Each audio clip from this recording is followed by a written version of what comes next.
უკვე ძალიან ბატონმა კახამ მაგ საქმეს ფაქტური გარემოებებზე მე ვერაფერს ვერ დავამატებ, ორი გარემოებაზე გავაკეთებ აქეთ. თვითონ სრუმაგიერი პირი მე რო გითხრათ ამ საქმეში არ ხონდა დიდი გამოცდილება და ეხა ამ საქმისთვის ჩავხედე, არის ერთადერთი ნორმა საგადასახადო კოდექსში, მეტი არაფერი დავუშვით კონკრეტული კრიტერიუმები არ არის მითითებული, რას უნდა აკმაყოფილებდეს, არის ლეგიტიმური მიზანი უნდა იყოს, რომ მე ვარ შეპესე და სახელმწიფოს მინდა ერთადერთი რაც წერია იმ ნორმაში არის, რომ გადასახადის თავიდან არიდებაში უნდა ვიყენებდე ამათვე პირს. რაც ჩემო პატივცემულმა კოლეგამ დაასახელა ფაქტები, ეს არის ის, რომ არიან დაკავშირებული ეს პირები ერთმანეთთან, ეს დიდი საიდუმლოება არ არის, ზოგი ნაცნობი და ზოგი დირექტორ პარტნიორულ სამწარმოო ურთიერთობებით, მაგრამ დაკავშირებული პირი თავისთავად არჩევს, რომ ის არის სრუმაგიერი, იმიტომ რომ ის ნორმა, რომელიც საფუძველში არის შემდგომლობისთვის, არის იძლევა მიზანს, რომ უნდა იყოს გადასახადის თავიდან არიდებისთვის გამოყენება. გადასახადის თავიდან არიდების ალბათ უამრავი სხვადასხვა სქემა არსებობს, მაგრამ ძალიან მარტივად რომ ვთქვა, აი უტრირება რომ გავაკეთოთ, არის რომ მე იმისთვის რომ და ბევრი ასეთ აკეთებს ახლა რაც გაგვიგია ჩვენს ირგვლივაც, რომ შემოსავალს ვიღებ, გავიცეთ ჩვენ საადვოკატო ბიურო ვართ და მაგალითად არ ჩავრიცხავ იმაში რა ქვია, ჩემს შეფასებაში ან მაღაზია ვარ ან რადგინდა მოიკახარ, არ ჩავრიცხავ ჩემს იურიდიულ პირზე რეალურ შემოსავალს და ჩავრიცხავ რაღაცე ანისთან, გიორგისთან, პეტრეს და არ აისახება ეს ჩემი იურიდიული პირის ანგარიშზე და ის პირი იქნება ჩემთან მიმართებაში სრუმაგიერი. ან მაგალითად რაღაცა აქტივი მაქვს მე ისეთი, რომელიც დამიგროვდა დაუშვათ კომპანიაში შესაბამისი შემოსავლები, მაგრამ ვიცი რომ მომავალში შეიძლება პრობლემა მქონდეს, ამიტომ მე არ ვიცი ხურო სამშენებლო და სამშენებლო იმაშობდა, ხო რა ქვია, აწარმოებდა. მოვიგე ტენდერი, ავიგე მილიონი, მჭირდება ეხა 5 ტრაქტორი, მაგრამ იმისთვის რომ მე საგადასახადოსთან პრობლემები არ შემექმნას, ეს 5 ტრაქტორი გავიფორმე არა შეფასა ხუროზე, არამედ ისე ვიღაცა ჩვენს ცოლისდაზე ისა გავაშენიშულზე. ანუ აქტივი ძირითადად საგადასახადო ასე ვთქვათ, ამ მანიპულაციის თავი არის ის არის, რომ აქტივები გადაუმალო სრუმაგიერ პირებზე და პასივები დაუტოვო კომპანიას. ჩვენ შემთხვევაში აქ არ დავთ ყოველთვის მე არ დავთ ამაზე მოგახსენეთ თვითონ გადასახადის რამდენად სწორად არის ან არასწორად არის, ამაში არ შევდივარ, რადგან კოლეგამ ისაუბრა. თვითონ სრუმაგიერებისთვის ორად-ორი ფაქტობრივი გარემოება არის წარმოდგენილი. ერთი გიორგი ეხუიაშვილის ბინასთან, მეორე იზა გავაშენიშვილის ქონებასთან მიმართებაში. ორივე შემთხვევაში ქალბატონო მოსამართლე დადგენილი არის, ეხლა მაგითიც რაც ხელია და რა ვიცი, რომ რამეს არ ხონდეს, აქვე გეწყოდათ არ დამალავდა.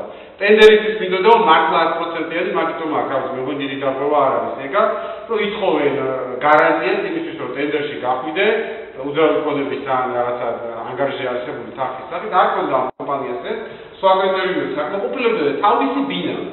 ეს უდაუკისებულებაა ეს სადავო არ არის. თავისი საკუთარი ბინა, რომელსაც კომპანიასთან არ ფუნქციონალურად არ ქონდა შეხება, არც კომპანიას არ უხიდია ეს ბინა.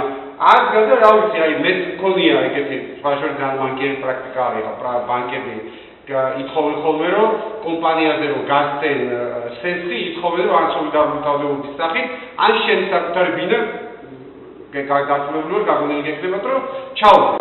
ამ შემთხვევაში მოხდა რომ თავისი საკუთარი ბინა, საკუთარი ფულით ნაყიდი, რომელსაც შეფუთხროსთან არაფერი შეხება არ ქონდა, რა თქმა უნდა ნომინალურ ფასად, ორ ვარად ისქონდა და ჩემი ნაყიდია იმას. მაგათო. არა, ამ შეთას ორი გარემოება არის, რაც მე მინდა არ გავხსნე დავით საგანს, არის სრუმაგიერება. ეს ქონება, ეს პირადი საცხოვრებელი ფაქტი, რომელსაც ხუროს ბიზნეს საქმიანობასთან არაფერი აქტივი არ ქონდა, გადაუფორმეს ხუროს, მოიგო ხუროს ტენდერი, არაფერი არ დაუბრუნებია პატიოსთან შეასრულა და არც დისკვალიფიკაციაზე დასულა და არც რაიმე, და მე უნებრივია რომ ის ბინა ისე ზუსტად იგივე ფასად 100 ლარად რო გაეფორმებინა, ალბათ 100 ლარად დაუბრუნებდა 2 ლარად რო ზუსტად იგივე სქემა არის გავაშენებულთან მიმართებაში ქალბატონო მოსამართლე წარმოდგენილი.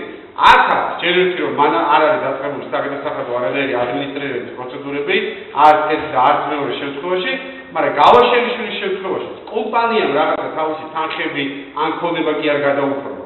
ეს ხშირად ხდება ხოლმე და ხანდახან ეს თალკე დავისაგრები არის, მეც უწევ ხოლმე კონსულტაციებს, როგორც მე საგადასახადოს თავიდან არიდებაში არ ვარ, თავისუფლ ბანკის ვალების თავიდან არიდებაში. ეს ხდება რომ მე თუ ვარ კომპანია და ველოდები რომ ასე ვთქვათ რაღაცა შეიძლება ბანკმა მიჩნდეს, შემიძლია ჩემი ქონება ავდგე და გადავუფორმო სხვა. ჩემი რომ ასეთ შემთხვევაში გამოდის გადასახადიდან თავის არიდება, იმიტომ რომ ის ხო გადასახადის დაბეგვრის ბაზაა თუ კომპანიის ქონებაა. და ამ შემთხვევაში ეს არ არის გადასახადის დაბეჭდვა და არც კომპანიის შემოსავლებით არის ეს ქონება შეძენილი და საერთოდ კომპანიასთან არაფერი შეხებაში არ არის. მე არ ვიცი ხა ზუსტად ინტერნეტის მონაცემებს არ ვსწრებ, შეიძლებოდა თუ არა საკუთრებაში გადაცემის გარეშე რომ გარანტიის სახით წარებინა თავის ეს რა ქვია ქონება პირადად ბატონ გიორგის იმ ტენდერში. შეიძლებოდა კიდევაც, მაგრამ შეცდომა დავსვა. ყოველ შემთხვევაში იმ განმარტებას და დარწმუნებული ვარ ხა თქვენ ბოლო პრაქტიკაც შევძლებოდი გაცნოთ ამ დარგში, მაგრამ ყოველ შემთხვევაში ის ნორმა, რაც მე წავიკითხე და რასაც ითხოვს და ამ სარჩელის ამ შემდგომლობის ის ნაწილი, რაც აი ამ შრომაგერობას შეეხება, ორი ფაქტორული გარემოება, იმ 200 რომელი მუხლით არის შრომაგერების რაც შეეხება საგადასახადო კოდექსში, ამას არ აკმაყოფილებს. კომპანიის არის ქონება და არის ფინანსური საფრთხები, რომელიც კომპანიის შემოსავლებიდან იყო მიღებული და რომელიც უნდა გამხდარიყო დაბეჭდვის ბაზა, გიორგი რეთქვეშვილს საერთოდ ამასთან არანაირი შეხება არ განახორციელებია. და აქედან გამომდინარე, მე ვფიქრობ, რომ შრომაგერი პირი ის არ არის.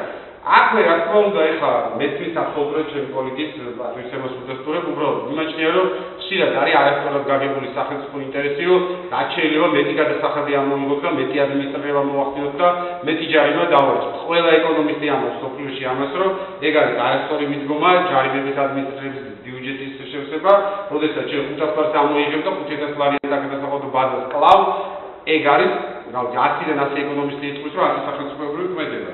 მე უბრალოდ ბატონი გიორგის ინტერესებს სხვა საქმეებში წარმოადგენდა. სულ გავხსნებიო 60 წამზე მეც არ წავიღებ თქვენი დრო ისეს.